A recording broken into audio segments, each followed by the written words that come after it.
And the more you discover about yourself, the better you are in self-compassion. Because eventually people will always give you feedback, bad or good, they will always give you feedback. It's how soon you can basically admit, accept, and let go.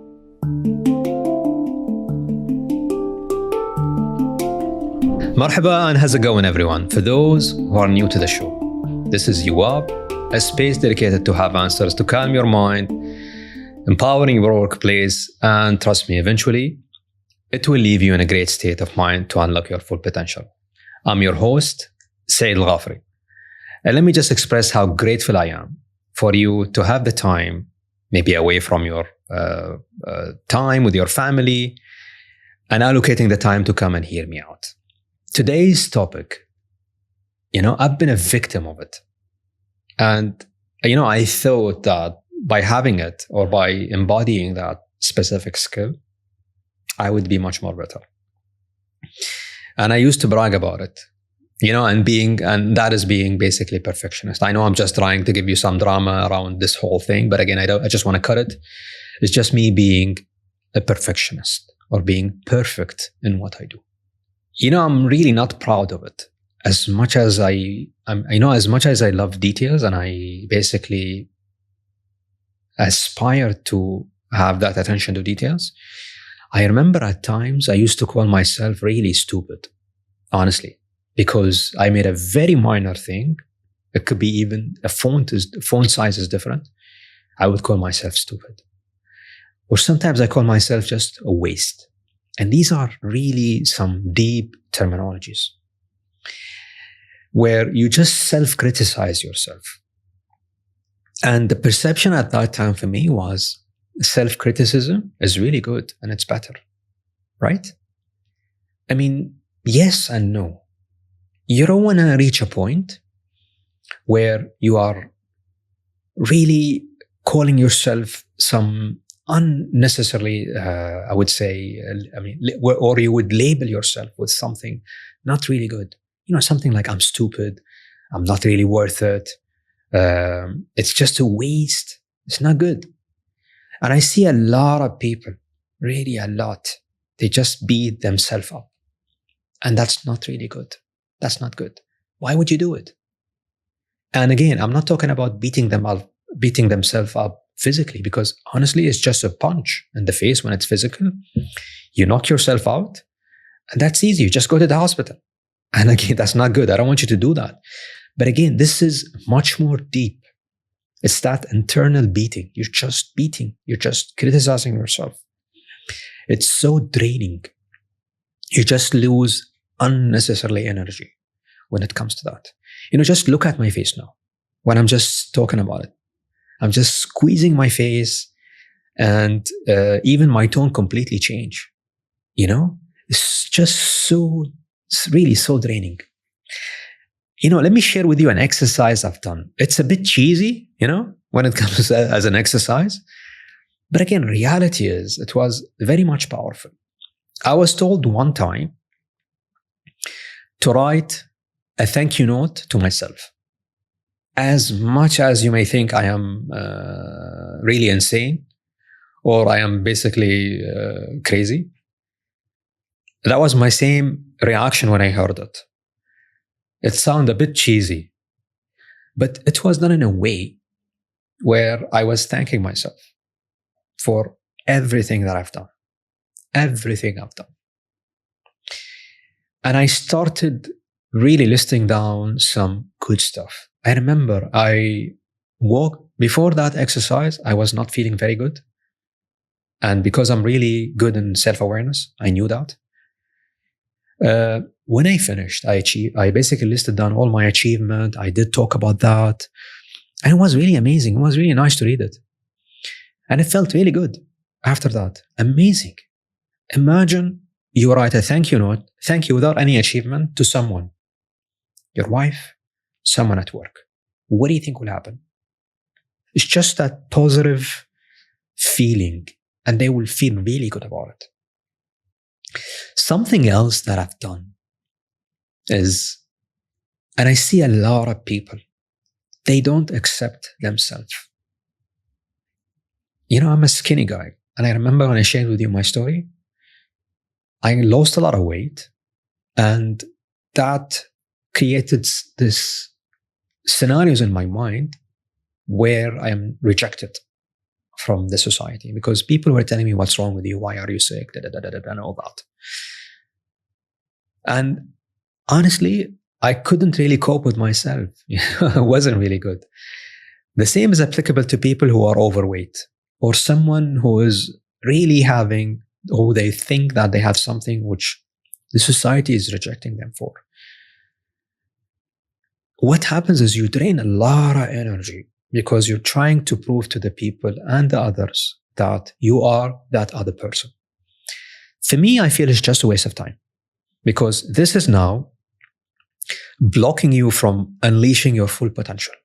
And you're just using that energy to prove that you're someone. And that's just a waste of time eventually. Why would you even go through that? So eventually, liberating yourself from that internal beating is good. All right? It's good. It's, think of it as a bird. A bird in a cage, and then you free that. It's just an amazing feeling. You're just free again, and then you can do whatever you want. So that takes us to today's topic, which is self-compassion. As much as a lot of, let's say, opinions or I would say observations or perceptions about me saying that terminologies, I feel it's so powerful. Self-compassion is so powerful, especially in today's world. What happens today, you go through social media and you go through a lot in it, and your mind is just filtering. And you see a lot of stuff, a lot of people. You just see one part of their life. And then you start beating yourself that you're not good. And I'm not talking about physical. I'm talking about even successful people. You see a video where someone is making $1 million. And God knows whether it's right or wrong. I mean, I want to make $1 million. Don't get me wrong. Everyone, even yourself. But the reality is, what's their credibility? And then you start beating yourself and you start thinking about it and you start reading 20 books or 1 million books, and then you don't get $1 million. It's just a waste of time because you want to basically, I'm not saying don't dream. Don't get me wrong. You have to aspire, you have to dream, but don't try to compare yourself with someone else. All right? Move on. And then that's what I call self-compassion. So today we're going to define self-compassion. And why do we need it? Why it's so important. And when you say self-compassion can we really apply that and cultivate in our leadership roles? That's the third component that we're going to see today. And something that I've experienced and I've seen other people is people perception about self-compassionate leaders. And that's something that I'd like to share with you. Then what could really happen? Even if people have a perception about it, what could really happen when you practice self-compassion? Yeah? So let's define it. I mean, self-compassion is not that difficult. That's a very easy terminology where, simply put, it's just treating yourself good, okay, as if you're treating someone else. And expressing kindness as if you're expressing it to someone or a friend. So it's just being good to yourself and being kind to yourself. Now, all that means is you're human at the end of the day. And why is that important? Because humans make mistakes. It's not like we are not obligated. We're not really allowed to make mistakes. We are allowed to make mistakes. So give yourself permission to make mistakes and be mindful about yourself. It's not good to basically have that internal beating. And again, I don't want you to feel like this is a free pass for you not to be accountable. Or you are basically using it as an avoidance to do something in your life. That's not the case at all. At all, that's not the case. Before I go into why is that important, I led actually couple meditation classes. I've been fortunate to do that. And meditation has different types. One type is called love and kindness meditation. You know, it sounds a bit cheesy even when you go through it in a class, but it's so powerful.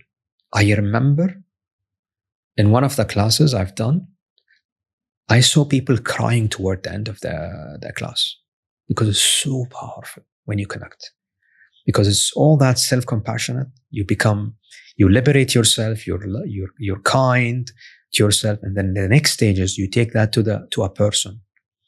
And it depends on the situation, whether you want to have peace with that other person, if they hurt you or something like that, or you are not.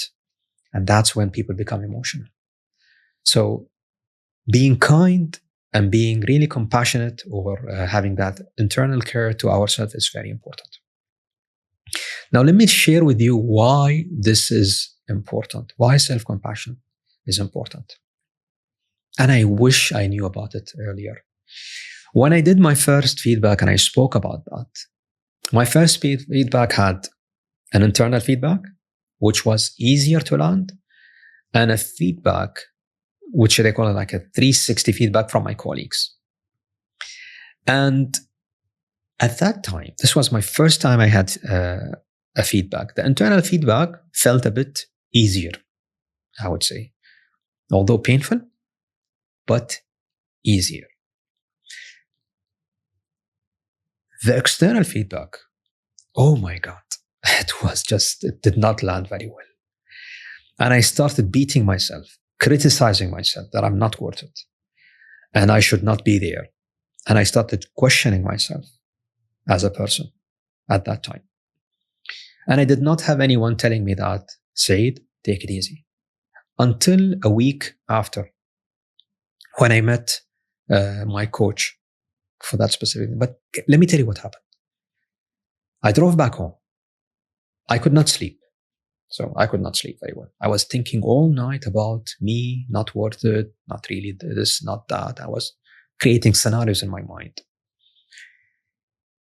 Even when I was basically exercising, I was just thinking about that. And we spoke about being in the moment. And you see now how important self-compassion is when you are basically being in the moment.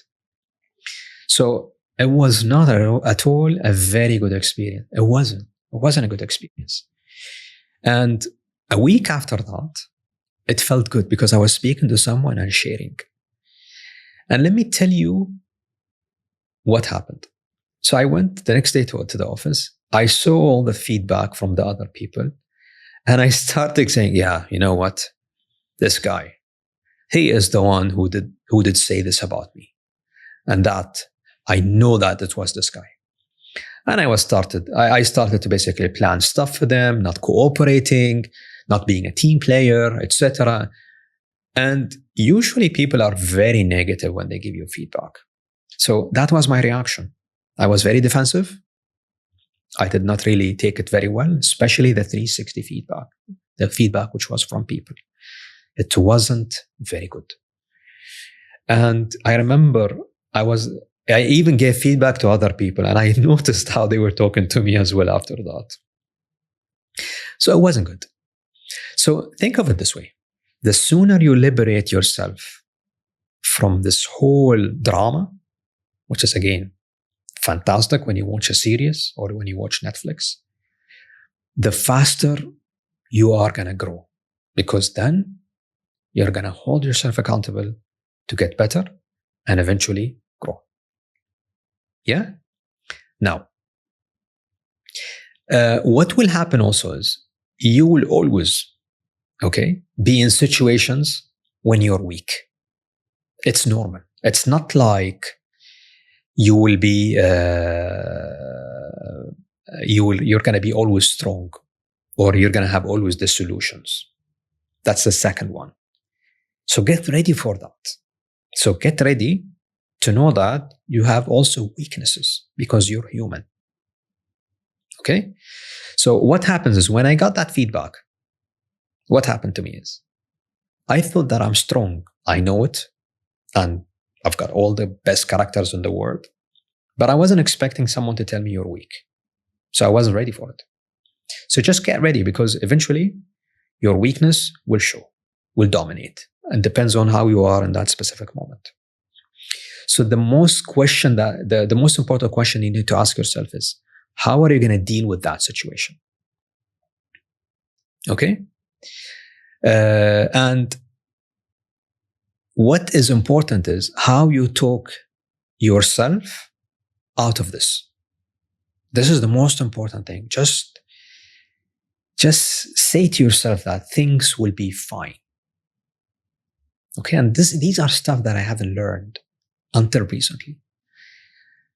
Just tell yourself, talk yourself about it. Things will be fine. I've been there before, and I would really get over it. All right? And you know what? And I'm like, every time I do it, I'm like, oh my God. And it's so transformational when that happens to me. So think of my story. If I really got over that quickly, I mean, I would grow much more faster. And that's what I mean by, that's what I needed at that time is self-compassion. And just to have that self-gratitude that I've been there and I've done it, and I should use it as a way to grow, not to drain me back and then hold me from moving forward. And that's what I call transformation. Transformation is just moving forward. And that's one of the stuff that we should always aspire in our life. So that's self-compassion. And that's why it's very important to cultivate in our life. Now, the third one is, how can we use it in our leadership role? And before I go into that, one of the things that we should do as leaders is to give feedback to our employees. This is normal, and we should do it. We should do it either halfway, beginning of the year, or end of the year, or whatever frequency you want to have with that other person.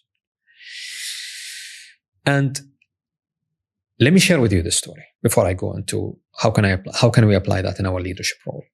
I give that feedback to that person, and the feedback was not good. All right? So there were elements which that person was doing fantastic, great. I started with that, then I gave him the feedback, which is areas for improvement, and I offered support as much as possible. What happened? That person, the first thing is he resisted, and he started to challenge the feedback I gave. And the feedback I gave was based on assessment and also 360 feedback. So it was very much comprehensive. So eventually what happened is that person did not even admit that these are the strengths and these are the behaviors. And what I call that is self-aware. He wasn't very much self-aware. So it was very much resisting and very much not being there. And eventually he did not accept it. And that's very important, is accept that feedback. Accept that feedback. And when you accept it, you will have to basically be accountable and eventually have plans and ways for you to implement, learn, and then grow.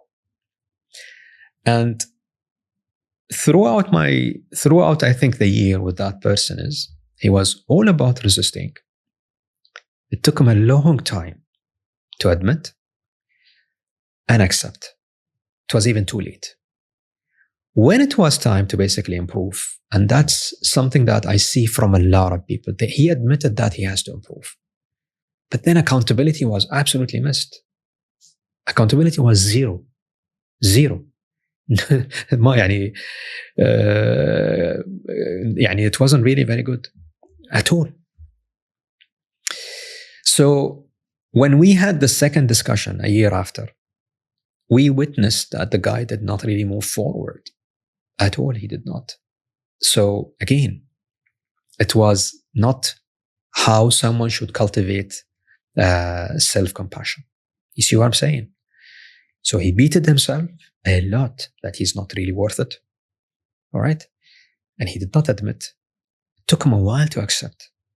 And then he delayed all the learning and to grow within his career, thinking that this is something. So for me, self-compassion is a choice.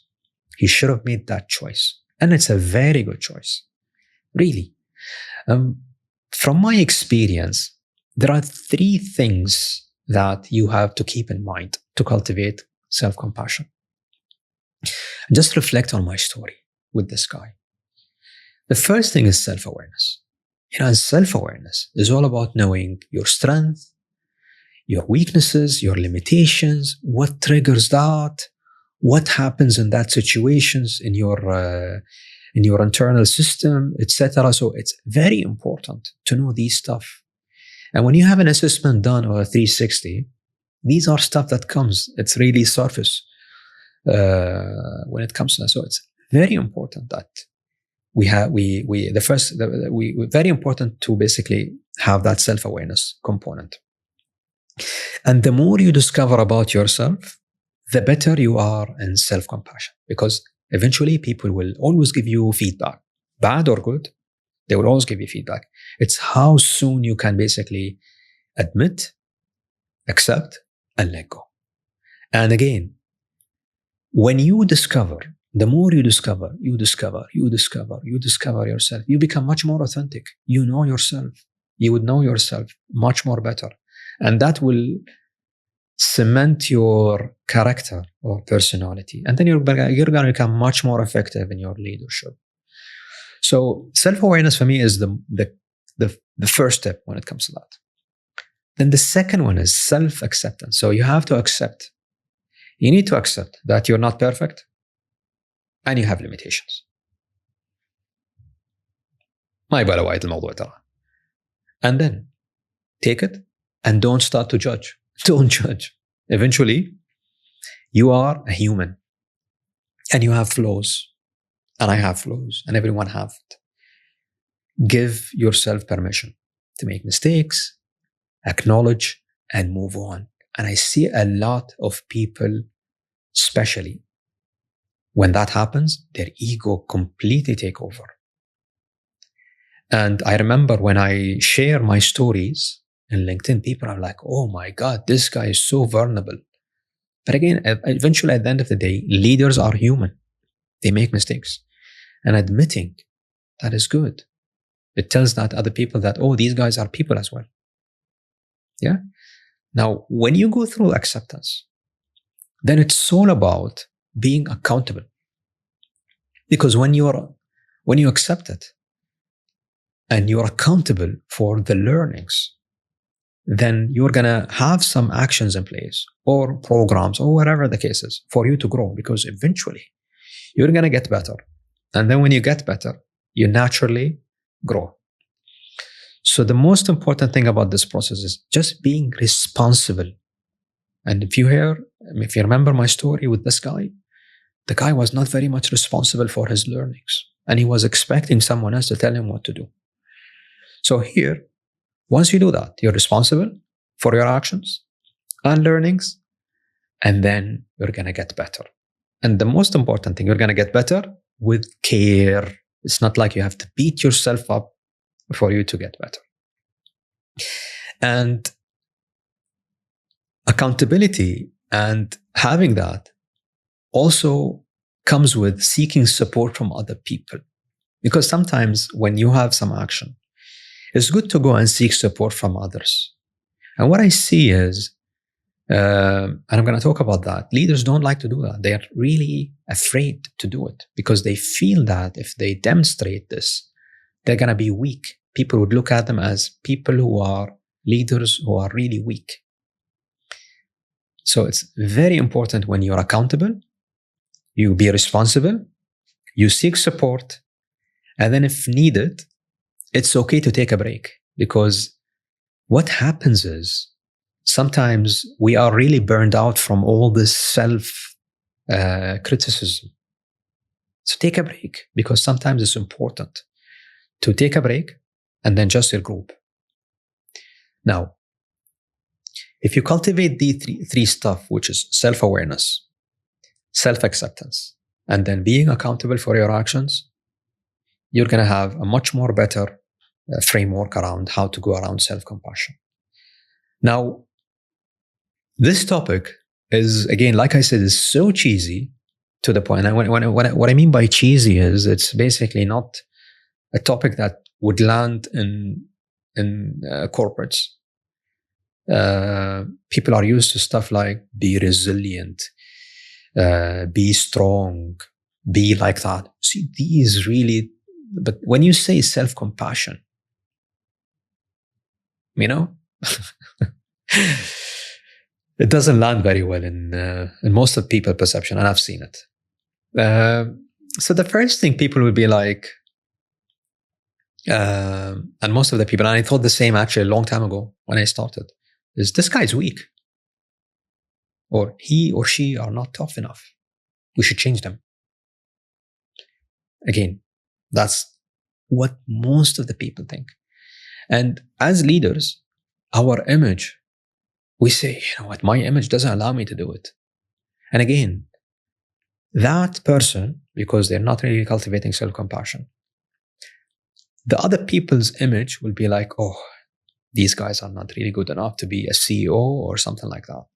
So they would think a lot about their image. And other people think that when you show vulnerability, it's not good, you're soft.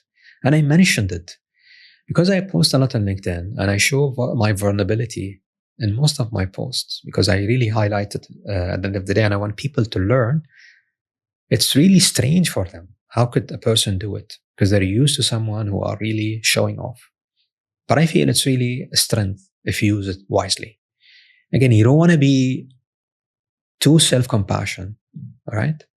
To the point that where you're crying or you're really lifting signs that you're giving up and it's drama and all that. No, that's not the case. I don't want you to do that. But again, it's important to show that aspect because people would have that, perception that you're human at the end of the day. And we always, and other people,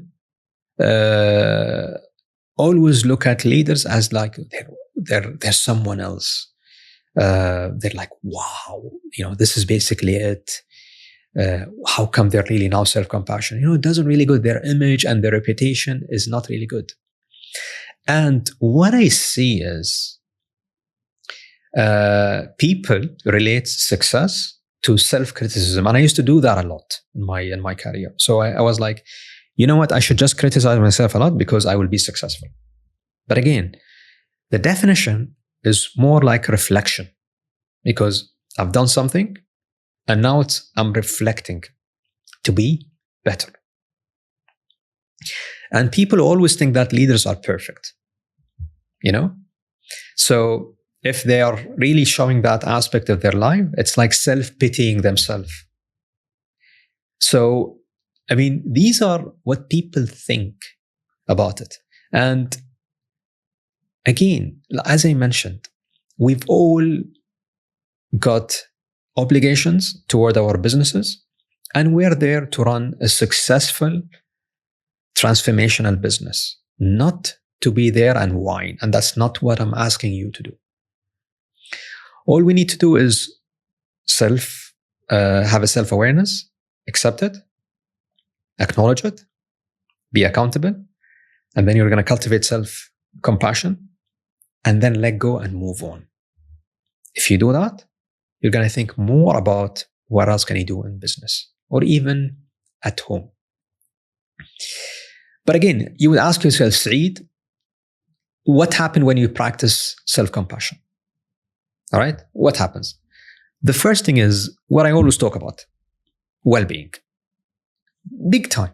Because if you're really drained, if you're really self-criticizing yourself, it's just tiring. It's very tiring. Not only for you, but also your family, your team, they're just going to be, what's wrong with this guy? خلاص يا أخي فكنا. They'll be very much around, come on, move on, man, move on. Because reality is well-being is one of the most critical aspects and has so much components. So you're going to be much more less stressed and then moving on. So the first one is really well-being for me, big time. And when you really practice self-compassion, what happens? You become much more connected to yourself. And empathy here is all about that connection between you and hearing people out. So your empathy will be very high. Your emotional intelligence will be, off the roof, big time. And you're going to understand people much better. And that's what we want. We want to understand people well because we're there. We are with a bunch of people. And we want to make better decisions at the end of the day. Yeah. And then I spoke about being resilient because, when you self-criticize yourself and you learn to self-compassion and move on, and I spoke about being resilient in the past, you're going to be much more resilient. And the idea here is the first time it will happen to you, it will be the most painful. Even you will curse me. You will say, Saeed, يعني أنت بهدلت حياتنا. No, you're going to curse yourself the first time. It's painful. But then the next time it happens to you, what will happen? You're going to be much more stronger and much more quicker when it comes. You're going to bounce quickly. So just share your experience about being stuck. It's fine. It's okay. And how you made it so quick. Why is that? Because when you jump quickly, it will lead to much more innovation. You're going to foster an innovative culture when it comes to that. Yeah. So, self-compassion, for me, when you talk about self-compassion, I relate that a lot to leadership.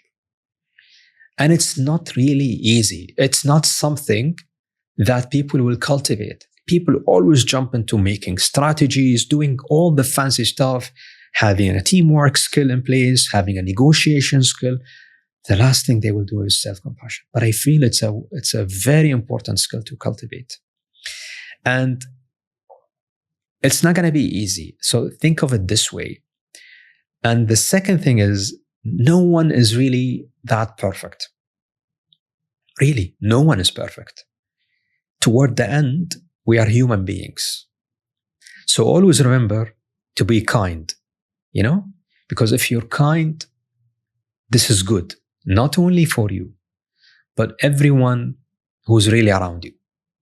So try it. Try the self-compassion thing. And let me know what you think in the comments, or maybe just message me on LinkedIn. And, until next time, thank you for being with me today. And please take care of yourself and those who you care about.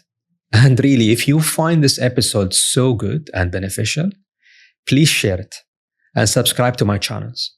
You can find me on YouTube, Apple, and Spotify for now. مع السلامة.